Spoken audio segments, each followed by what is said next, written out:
I'm with the Rev Dr Andrew Bush, and we're talking about the new Institute for Peace and Justice at the Bethlehem Bible College. Now, Rev Andrew, what is the Institute for Peace and Justice? It is a program of Bethlehem Bible College that will promote the academic study of peacemaking and social justice. And we have an international emphasis. The courses are in English so that people around the world can participate and hear from peacemakers in Palestine. You've just started this course. Why did you start it? Well, we had launched the Bethlehem Institute of Peace and Justice just this year. There was a peace studies program at Bethlehem Bible College a number of years ago that was put on pause for a few years. So this is a renewal of what went before. Why we have launched this is that we want to promote the reasonableness and relevance of peacemaking in our day internationally. Societies teach militarism. Our cultures teach that might makes right. And so we grow up with this deep-seated assumption that the only way to promote a national cause and to achieve security between peoples is through violence and force.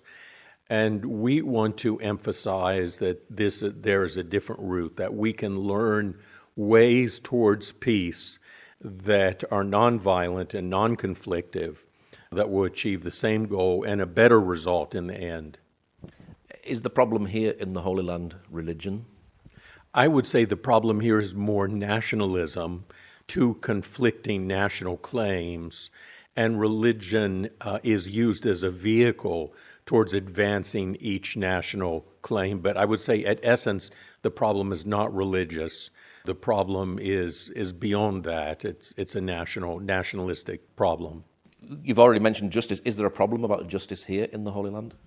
There absolutely is, because Palestinian people, their life is not equitable with the Israeli citizen, and there are restrictions on travel, access to utilities, and there is a real problem here with social justice.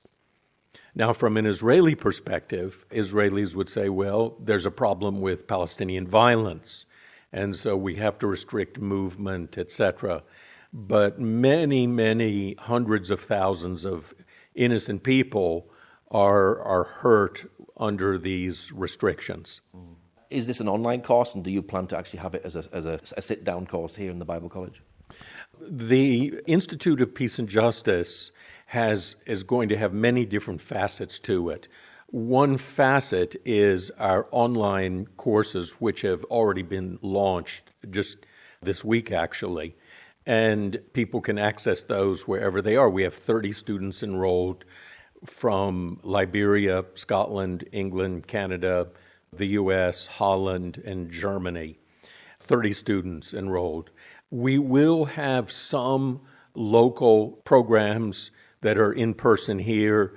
During the summer, we're going to have 2-week intensives that, combined with our online program, creates our certificate program in peace and justice studies. And what sort of things do you actually teach online? In our first course, which is entitled Introduction to Peacemaking and Justice in the Palestinian Context, we go through a wide range of introductory teaching on peace studies and peacemaking and what's involved with that, to give students an exposure to the standard texts in peace studies. But then our Palestinian lecturers also speak about their experiences and what they have learned in peacemaking here in Palestine. Out of suffering, what have they learned about making peace? What is the importance of building relationships with people on the other side, etc. So it's a wide range of topics. We also have a Jewish scholar from New York City who teaches one of our units, and a scholar from Myanmar who talks about the conflict there and what peacemakers are doing there. So we have a very interesting mix of voices that are part of the faculty. You just mentioned Myanmar and the conflict there. Is this conflict here different than any other conflict because there's a biblical aspect and element to it as well? I would say certainly. This conflict, because of the biblical element, there is a sense of identity with the land for the Jewish people that is millennium old. And so that's an important aspect of what's going on here. But there are still solutions. Those same Bible that brings the sense of identity to the land for Israel also has myriad examples of peacemaking in it. What are you wanting the person who takes the course to walk away with? Hope that there can be greater and more peace and justice between Israel and Palestine, and that in their personal lives they can make a difference in their own sphere. So what we're teaching does not just apply here locally, but it's to promote peace globally. Is there a lot of unfairness within the Palestinian-Israeli conflict? Well, yes, that's why the conflict is there. And I think many Christians approach their understanding of Israel-Palestine in an imbalanced way. They haven't heard the Palestinian voice, and they have a mental image of Palestinians as only violent. And so I think that needs to be corrected, where people have gained greater exposure to the Palestinian voice and community, and that will bring Israelis and Palestinians more onto an equal footing in terms of how the international community deals with them. Now, you hear a lot about justice here when you're here in the Palestinian Authority. Yes. Can you have peace without justice? You can, but it would be a very superficial peace, an unstable peace. It would be a peace that would be an insult to the people who are still suffering injustice. And so I guess ultimately the answer to that is no. However, on the road to peace and stability and justice and security for all the people in the land, some steps of peacemaking have to be taken before a deeper justice is achieved. So the achieving of justice and peace may not be simultaneous. But they are interrelated. You can't separate them. Now, I was doing an interview with someone just recently, and my question was, what's your prayer? And they said to end occupation. What does that really mean, do you think, in your eyes? Well, to end occupation would mean that a completely different relationship had been formed between Israel and the Palestinian community. It would mean a relationship of trust and openness. And then on a practical scale, it would mean Palestinians could get in the car and drive to Tel Aviv to go to the beach for the day. It could mean that someone could easily work in Haifa or Tel Aviv who are West Bankers, and there wouldn't be these impossible hurdles for them to do that in terms of getting permission, etc. Ending occupation means a completely different day will have arrived, and one of trust and hope. And I hope that day arrives. Do you think Palestinians and Israelis can actually live together in peace, or has too much hatred gone down the road over the past 70 more years?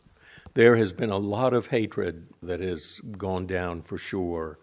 But yes, they can live in peace. Yesterday, I was meeting with a group of rabbis and Palestinian leaders not far from here, and we had lunch together and discussed different issues that were occurring in Israel and in the Palestinian territories. And it was the most cordial, fraternal gathering, that there was absolutely no sense of enmity or tension. It was people who all care for peace and mutual understanding. So not only can it happen, it is happening. There just needs to be a critical mass that is achieved of people who are walking in this perspective and attitude for deep, profound changes to occur.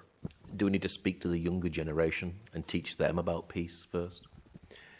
Absolutely. I think the younger generation that has grown up with these sort of institutional obstacles in the way, both in the structures in society that have embedded the conflict in both societies. Young people need to be given hope. They need to be led up onto a higher mountain to see there is something beyond this. Our societies can look very different. Now you're an author, you've written a book. Tell us a bit about the book that you've written. Okay. The first book is called Learning from the Least, Reflections on a Journey in Christian Mission with Palestinian Christians. And it reflects, I've lived and worked in Palestine for about 23 years now. And it's a reflection on my journey with Palestinian Christians who have so often been my spiritual guides. We lived up north of Ramallah throughout the Second Intifada, which was a very rough, violent 4 years. Often our village would be closed by checkpoints for months at a time. And the entire atmosphere of the country of Israel and Palestine at the time was just one of hatred and anger. And you couldn't go anywhere without hearing this sort of anger arise in conversation. And it's very easy to get caught into that undertow of anger and hatred. And when I would find my anger rising up in myself, it was Palestinian Christians who would say, Andrew, let's get back to Jesus. Let's walk in the way of Jesus here. Hence the title, Learning from the Least. And those who are regarded as least. And the second book I wrote is called Millennials and the Mission of God. And it's a conversation between myself and one of my former students. We wrote a paper together that we presented in an academic journal. She was a skeptical millennial with Christian leanings, but skeptical of many of the claims of the evangelical Christian church, etc. So our dialogue was between myself as a baby boomer evangelical and a questioning millennial Christian. And we started this out as just a paper together, and the reception was so great at this conference we attended. People were standing in the hall trying to get in to hear us talk. We thought, let's turn this into a book. And we did, and it's now taught in various seminaries in the States and read. It's a fun read. She is now completing her PhD at Cambridge University in England. Very brilliant young woman, Carolyn Wasson. You'll hear more from her, I'm sure. She has a lot more books in her. And it was a great journey. We both learned a lot together. Do Palestinian Christians feel caught in the middle of the conflict? In one sense, the Jews are the enemy, the Muslims are the enemy, and they are stuck right in the middle of a conflict? I hate to speak for Palestinian Christians in this. In general, Palestinian Christians have the same national aspirations as their Muslim neighbors. So in one sense, there's a great sense of unity together. Are there local frictions? Certainly, because the Christians are now just 1% of the population and they feel their minority status. Caught between the Muslim community and Israel, I don't hear that voiced often, but Christians continue to immigrate at a fairly high rate.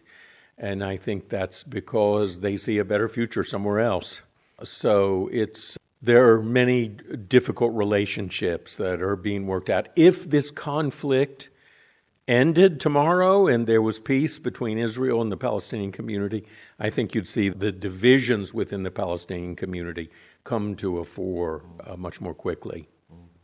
Now, you're here at the Bethlehem Bible College, and the Bethlehem Bible College is very, very close to Rachel's tomb, and that's a flashpoint for trouble. So you see a lot of trouble. You actually physically see the trouble. Yeah. What sort of things do you see here very close to the Bible College? Last night there was a lot of explosions out front. To put it simply, young Palestinians will come and demonstrate and throw rocks at the Israeli soldiers who come out near the wall, and the Israeli soldiers will fire back tear gas, etc., and so it's a flashpoint just out front. You'll go out in the morning, there's stones all over the road and things that were burnt, etc. So when we talk about peace studies, it's not theoretical for us. I mean, we're seeing the results of violence, people injured. Last night I heard explosions, then the ambulance coming. People are being injured and hurt. And tear gassed. and tear gassed because this conflict continues. And some are wounded, maimed for life, lose their eye or some other injury. And so this is a topic of can we advance the cause of peace another inch, another foot, another meter to make the world a better place. And so the young children growing up in Palestine won't have to continue to live through this, or in Israel. So that's what we're working for. Why did you come here? I love the Palestinian people. And if I can do something that will better their lives, I'm glad and honored to be able to do it in some small way. You know, God works in mysterious ways. My wife and I were doing Christian work in Manila, the Philippines, beginning in 1987. We were there for about 12 years. And I was studying theology in a seminary.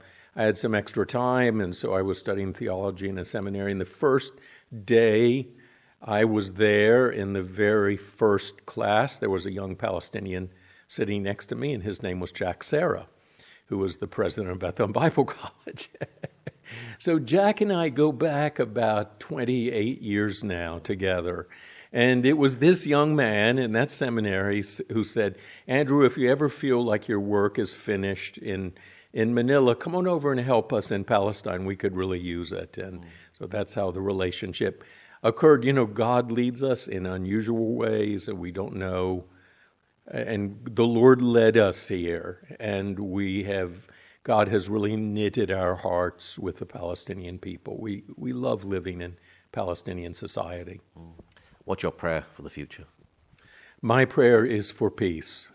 Jesus spoke, the first words that Jesus spoke after his resurrection was peace. My peace I leave with you. My peace I give to you.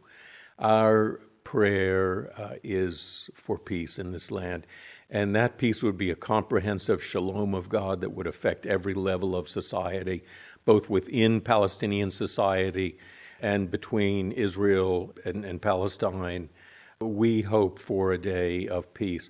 And if that would occur, Israel-Palestine together would be one of the most dynamic places in the world in terms of business, in terms of creativity, in terms of the arts, because they're just brilliant people in both communities. What's your website address for people who'd like to know more about the Institute for Peace and Justice, and how can people get hold of your books? They can get hold of my books on Amazon. Andrew Bush, enter it in on Amazon. You'll see them. Learning from the Least, Reflections on a Journey with Christians in Palestinian Christians, and Millennials in the Mission of God. You can learn more about the Bethlehem Institute of Peace and Justice by going to the www.bipj.org, Bethlehem Institute of Peace and Justice, bipj.org, and our whole website is there and a lot of information. And we're now open enrolling for next semester. Our class is full this semester. We're open to enroll students for next semester. Okay, Reverend Andrew, thank you very much. My pleasure. It's been a great joy, Paul. Thanks for having me.